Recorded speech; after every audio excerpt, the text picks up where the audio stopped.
क्या आपने आज खाना खाया? किसकी वजह से खाया? जिसकी वजह से खाया, यानी कि किसान। हर घंटे एक किसान सुसाइड करता है। ये न्यूज़ हमने कितनी बार सुनी है, लेकिन कितनी बार हमने इसके पीछे का कारण जानने का कोशिश किया?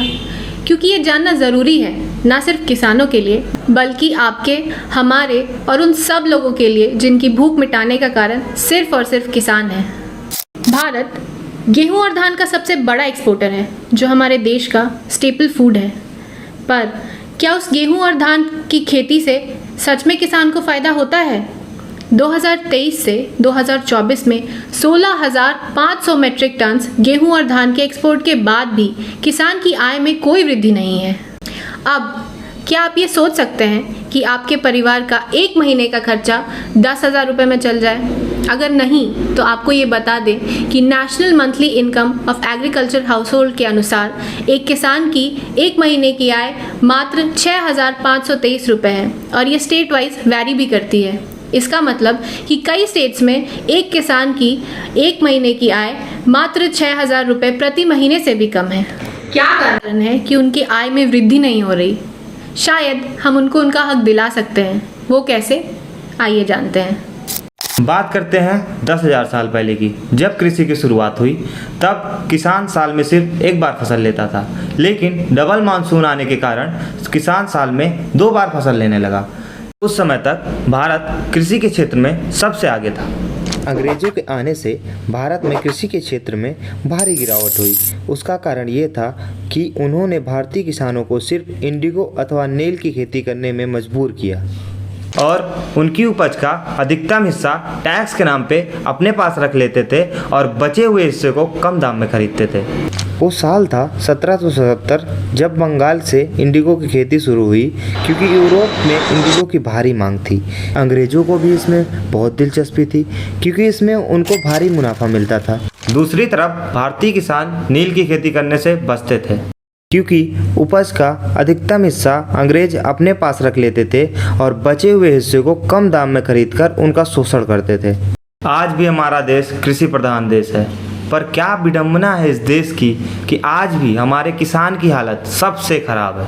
तब यहाँ भूमिका शुरू होती है मिडिल मैन की, जिसे आप हिंदी में बिचौलिया कह सकते हैं। क्या करते हैं ये? क्या काम है इनका?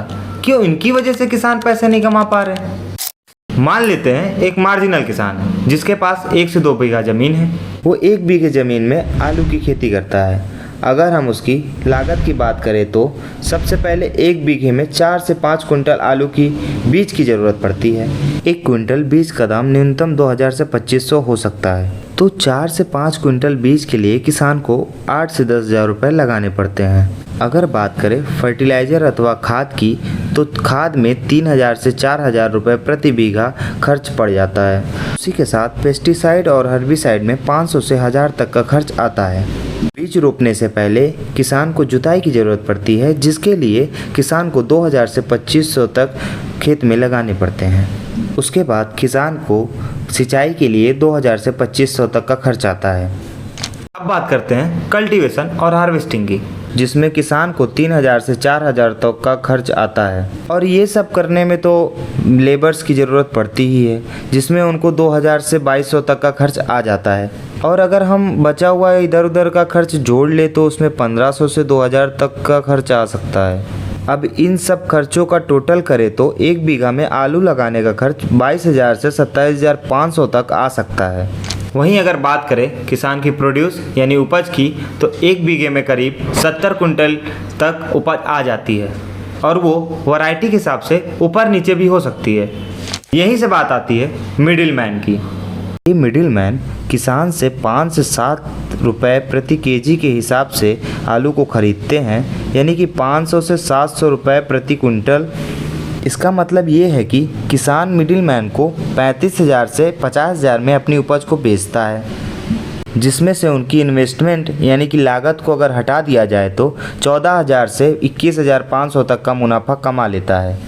वही आलू एक आम आदमी यानी कि हम लोग बाज़ार से 15 से 18 रुपये प्रति केजी के हिसाब से हम खरीदते हैं। अगर हम 5 से 7 रुपये और 15 से 18 रुपये को कंपेयर करें तो मात्र 10 से 11 रुपये का गैप आता है, जो हम सब के लिए तो शायद छोटी सी रकम है, पर इसी रकम को अगर किसान की उपज से जोड़ के देखें तो 5 से 7 रुपये प्रति केजी के हिसाब से 35,000 से 50,000 में मिडिल मैन को बिकने वाले आलू को हम 15 रुपये से 18 रुपये प्रति केजी के हिसाब से 1,05,000 से 1,26,000 में मिडिल मैन से हम लोग खरीदते हैं। अगर हम किसान के बेचने वाले आलू से हमारे खरीदने वाले आलू के बीच का अंतर निकालें तो 70,000 से 78,000 के बीच आता है, जो एक मिडिल मैन का नेट प्रॉफिट है जिसमें उसने कोई इन्वेस्टमेंट नहीं किया है। वहीं देखा जाए किसान की प्रॉफिट तो वो सिर्फ 14,000 से 21,000 है, जिसमें उनकी 4 महीने की मेहनत, 4 महीने का धैर्य और 4 महीने का उनके परिवार का संघर्ष भी शामिल है। यही है हमारे देश का दुर्भाग्य कि जो उस फसल का मालिक है यानी कि किसान, उसको अपनी फसल को सस्ते में बेचना पड़ रहा है और हमको उसको महंगे में खरीदना पड़ रहा है, यानी कि मिडिलमैन के वजह से प्रोड्यूसर और कंज्यूमर दोनों का ही शोषण हो रहा है। और इसमें सरकार की ये भूमिका है कि उसकी कोई भूमिका ही नहीं। किसान हर पार्टी के मैनिफेस्टो में तो रहता है क्योंकि उनको पता है कि 50 से 60% वोट शेयर किसानों और उनके परिवारों से ही आता है, पर वो कभी उनके रियल एजेंडा में नहीं होता। गवर्नमेंट क्यों किसानों की भलाई के लिए कोई कदम नहीं उठा रही? खैर, ये तो गवर्नमेंट ही जाने, लेकिन जो हमें जानने की ज़रूरत है वो हम जान चुके हैं। सोचने की ज़रूरत ये है कि जो चीज़ हम महंगी में खरीद रहे हैं, क्या वो सच में महंगी है? और अगर महंगी है भी तो क्या उसकी कीमत उसे मिल रही है जो उसका हकदार है? इस सवाल का जवाब तो आपको इस वीडियो में मिल ही गया होगा। पर मेरा एक और सवाल है आपसे, क्या आप चाहेंगे कि आपके बच्चे किसान बने? अगर नहीं तो इस सवाल का जवाब भी आपको इसी वीडियो में ढूंढने की ज़रूरत है। अगर आपको ये वीडियो वैल्यूएबल लगी तो इसे उन लोगों के साथ शेयर करें जिनको ये बातें समझने की ज़रूरत है। अगली बार हम किसान और किसानों से रिलेटेड और बातों के साथ आपको मिलेंगे इसी चैनल पर। जय हिंद, जय किसान।